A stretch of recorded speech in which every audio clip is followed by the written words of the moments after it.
Hi everyone, welcome to our presentation about read-alouds. We are autistic support teachers in the Westchester Area School District.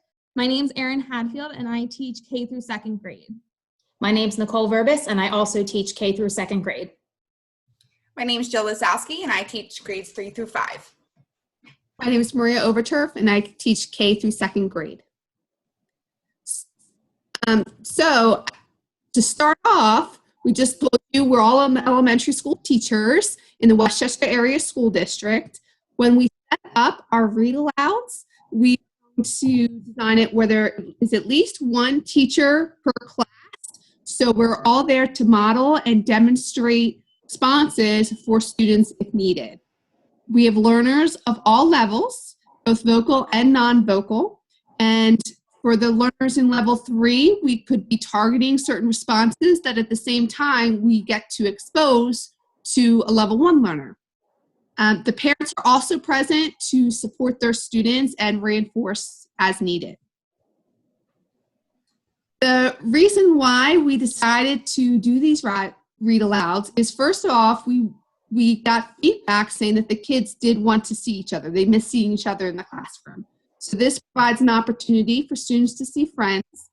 It also gives us an opportunity to maintain skills and generalize them into the natural environment setting, as well as expose students to new skills.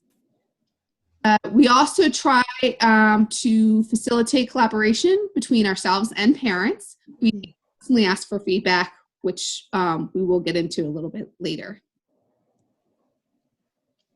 Okay, creating content for virtual instruction. So the first thing we try to do is make sure we're incorporating all the verbal operants. So like for an example here in this slide, we would ask the students, what is it? They would respond cat or sign cat, however their mode to respond is. Next, we are collaborating with all the autistic support teachers because we are approaching this as a team and getting us all familiar with all the learners that we are addressing. Next, we use Epic or other websites to present the books on the screen. So Epic, YouTube, or Books as an example. We provide extension activities to follow up with the lessons if appropriate. And we also communicate to parents what would be needed for activities outside the read aloud. So if we had a special guest such as an adopted PE teacher, we would inform the parents prior to the lesson for materials they would need, such as a basket or a bucket or something like that. How we run our sessions. So we set up a recurring Zoom session and the host shares or makes other teachers hosts, whoever is presenting that lesson that day. We have created amongst the autistic support teachers a Google sign-up sheet to keep us organized.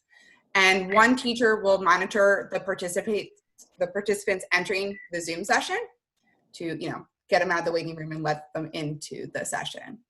So in the beginning, we should keep about 45 minutes for peers to talk to each other and see each other and allow everybody into the session. To begin the lesson, we start by building background knowledge to incorporate into the story. After that, as the host reads the story, they will present opportunities for responses, unison responses, and call on students individually to unmute themselves and respond to a TAC and an echoic trial. So here we have an example of one of our schedules. What we've done is we've created a Google Doc that we are able to go in and all edit. We have it scheduled out for the rest of the year. So we first put the date that we would be presenting or reading, the teacher that would be reading. So here you can see the autistic support teachers. We also include one of our special guests that week, which would have been a music teacher. And then we put what book we're using, the platform we would be getting that from. And then for the example, the music teacher, we just put that they're playing songs on their guitar. And then we also include the expansion activities, which is how we try and relate it back to the books that we're using. We give other activities for the parents that they could possibly do at home with the students as well. So collaborating with our special guests, so we've had the adapted PE teacher, a music teacher, an art teacher, a school nurse. They've all reached out to the different teachers and asked to check in on the students and any opportunities that they can get FaceTime with them as well. So they've also offered to do a session, a read aloud, or an activity. So for us to help prepare them, we have them come on to one of our Zoom sessions to observe. And then we discuss with them afterwards a lesson that they're preparing for the students, and we give feedback, maybe give some different appropriate teaching procedures for them, some signs for them to use, different responses or operants that they could be including in their lessons as well as then getting the materials that students may need so that we can inform the parents. We also are trying to be really mindful that everyone's at home, not everyone has all things, so that we try and give, for example, if they needed a ball and they may not have one, that they could just take socks and roll it up and use that as a ball as well. The special guests always have requested feedback from the teachers, so we usually stay on, talk with them, give feedback in ways that we can improve moving forward. They've all asked to come back in and host again, and then also our parents have offered feedback for the sessions that we've done as well. So we've gotten lots of good parent feedback thus far. I think parents are generally thankful that there are a variety of lessons that their children can attend and be engaged in, and that they aren't leading. As you can see, I broke up the feedback into feedback that was given to autistic support teachers and then that for special guests. One that stands out is that the parent reported that it was a battle to have her child come sit at the table at the beginning when read-alouds first started. So when the child was looking at any electronic that was used as an instructional tool, that was a problem because it was only used as reinforcement prior to any at-home learning. So I took this as a training opportunity with the parent, and we talked about differential reinforcement and shaping. And now you can see the parent reports that the child will sit for the duration of the story and his attending has improved so much. And then as far as the special guests, the child was happy to see the nurse that day, and this student loves songs from the music teacher. So how do we make it work on Zoom? Honestly, it was very overwhelming at first, but we collaborated often and we kind of set up some rules to include a password with a password option with the Zoom link. We enabled the waiting room feature in which one person is there monitoring the waiting room to ensure that only our AS families from our schools join the waiting room, or are able to join our Zoom. We also chose to have the mute feature on, and we have participants unmute themselves when it's their turn to speak. We offered parent training on what reinforcement can look like during our Zoom sessions. One example was for parents to have edibles readily available so that they can reinforce their child for any appropriate or fluent responses.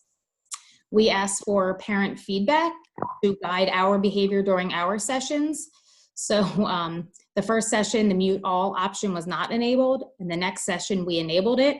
Parents gave feedback that they liked the mute all feature enabled so that their child could attend to the speaker and then not be distracted by all the background noise. Parents also like that there are a variety of activities that we offer in addition to the read-alouds. There are sing-along opportunities for the music classes. There are art and PE related activities, and our school nurse offers different hygiene activities on her sessions. So here are some tips to get you started when you create your own read-alouds. First, we would suggest that you collaborate with your team and create some sort of simple chart and plug in first who is reading, along with a time of day that's set out. Next, you want to look for high interest stories we tend to choose stories with fewer words on the pages, but still a story still offers a good storyline. Another consideration is choosing a book with lots of good pictures on it that will lend itself to all the operants.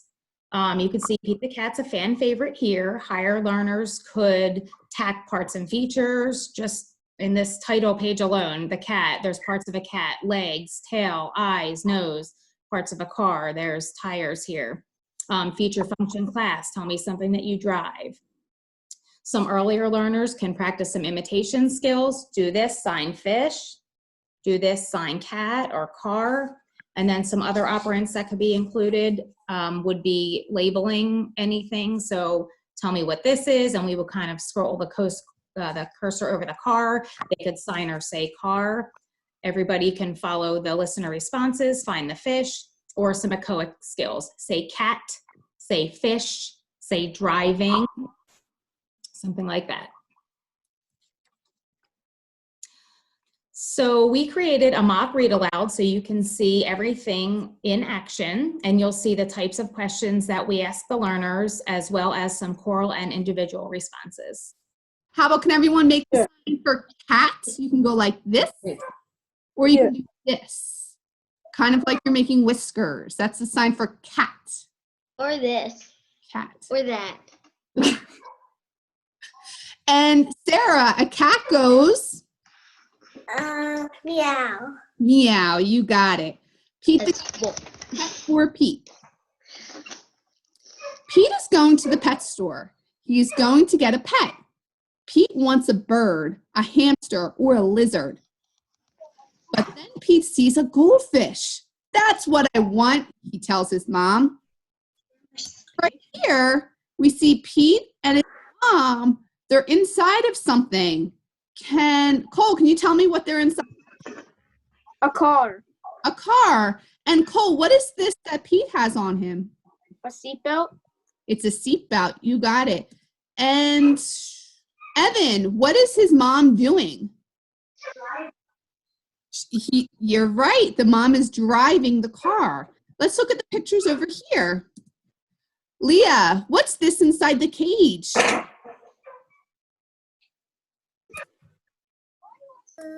What's this? Woodpecker. Oh, a woodpecker. A woodpecker, because of its big beak. It is a bird, or could be a woodpecker. Thank you for listening in to our session on read-alouds. Hope to see you at the Q&A session. You got this. Thank you.